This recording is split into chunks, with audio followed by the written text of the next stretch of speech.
Hey everyone, and welcome to the Beyond Life and Fitness podcast. I'm Cheryl Patton. And I'm Megan Prince. We started this podcast as a way to connect with more people who are struggling to fit it all in. The workouts, the food, kids, work, and relationships. We know that we're not perfect, but we hope that through our struggles and our mistakes and our failures and our successes that we can help more people through their challenges and be successful. So if you want some tips and tricks to help you along your journey to be the best version of yourself, then this is it.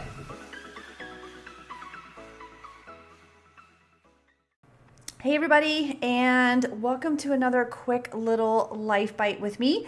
Today I thought I would chat about training for your body. As we're getting closer to some warmer weather and summer, people are starting to think about their t-shirts and shorts and bathing suits and all the fun things that come with summer. So I thought this would be a fun topic to chat about today. And so when it comes to training for your body and changing your composition in some way, shape, or form, obviously we have to chat about nutrition in conjunction with training. So I thought I would give you a couple of examples with nutrition, and you can sort of think to yourself if it's option number one or option number two that is going to be the better option. So let's say I'm setting up a meal plan for somebody, and I want you to sort of think which one of these plans would get you the best results. So option one is the right amount of calories made up of mostly carbs with a little bit of protein. Or option number two is the right amount of calories made up with mostly protein with a moderate amount of carbohydrates and fats.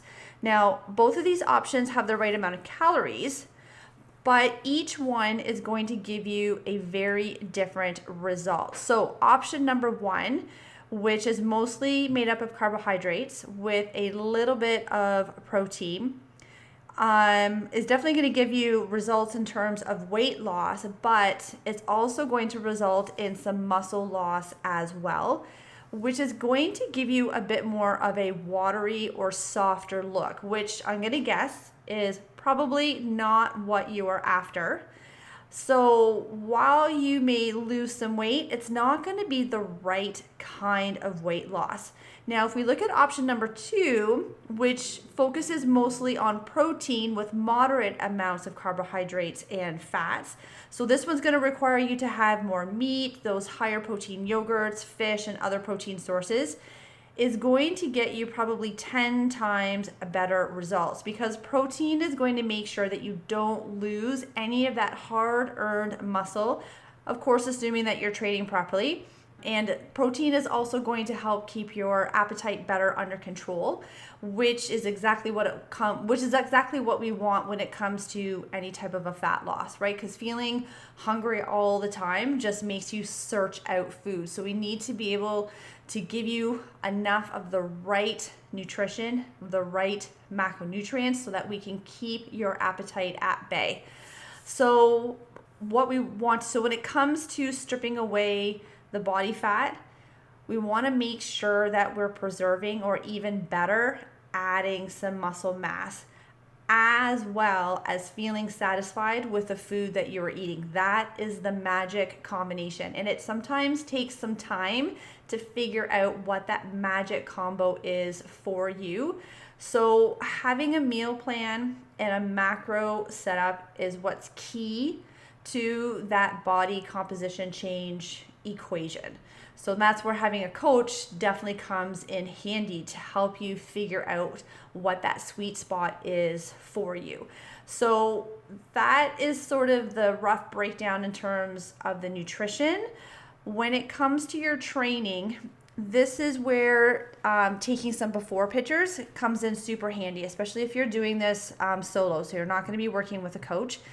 And it's not just for monitoring any type of body composition changes, but looking at your posture and any corrections that need to be addressed with your training. So one example is rounded shoulders, which is very common. We live in a very forward living world. We're on computers a lot, so our shoulders are rounding. Some people are driving a lot, so again, our shoulders are rounded forward. So with the rounded shoulder look, We need to really focus on the rear delt, so the back of the shoulder and that upper to mid back. We need to strengthen those up. Plus, we need to work on mobility for the shoulders and the thoracic spine so that we can just open you up through the shoulders, through the chest, and strengthen everything up on the backside. Another example is a weak core. So if you tend to sit a lot, whether that's at a desk or in a vehicle of some sort, a car or truck, we tend to have more of a slumped over posture. And of course, the rounded shoulders are a part of that. And so when we have this type of a slumped posture, we really want to focus on strengthening through the core as well as the glutes. So that way it's going to help just, again, pull us up as we are sitting. And it's going to make you more aware and cognizant of your posture as you are sitting or driving for long periods of time, to kind of sit yourself up, roll those shoulders down and back, and just sort of lift that chest up. So when people talk about wanting to look toned or more athletic, really it just boils down to adding muscle and losing body fat, which can only be done with a solid nutrition plan and focusing on protein and having a training program that's geared for you to address any injuries that you may have had, current or past, these postural issues, and a training program that's going to progress you towards that particular toned or athletic look that you are after. The other thing when it comes to body comp changes and learning any type of a new approach towards your nutrition is that it's going to take time. It's definitely not going to happen overnight. And depending on where you are starting from, it could take anywhere from 3 to 12 months or even longer. So not everybody's going to be perfect all the time. And so it's sort of learning how to correct and continue as we go through our ups and downs of nutrition. Sorry about that.